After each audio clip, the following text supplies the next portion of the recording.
ഞാനും അപ്പയും ചേട്ടന്മാരും കൂടി ഫാമിലിയിൽ പോയി. ഞങ്ങൾ കുരുടനെ കണ്ടു, പിന്നെ ഒട്ടകത്തിനും കണ്ടു. അപ്പം എന്തല്ലോ ഗായ്സ്, കിളീനെ എടുത്ത് കൈ വെച്ചു. അപ്പയ്ക്ക് ഒട്ടും പേടിയായില്ല. ഞാൻ മീന് തീറ്റ കൊടുത്തപ്പോൾ കുറേ മീൻ വന്ന് എൻ്റെ കയ്യിലിരുന്നു ഗായ്സ്. ഒത്തിരി അനിമൽസ് ഉണ്ടായിരുന്നു ഗായ്സ്.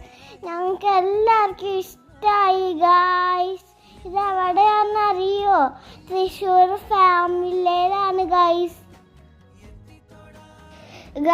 ഞാൻ ഷുഗർ റൈഡറിനെ എടുത്തു ഗായ്സ്. എനിക്ക് ഒട്ടും പേടിയായില്ല ഗായ്സ്. നിങ്ങളെല്ലാവരും ഫാം വില്ലയിൽ വന്ന് കാണണേ.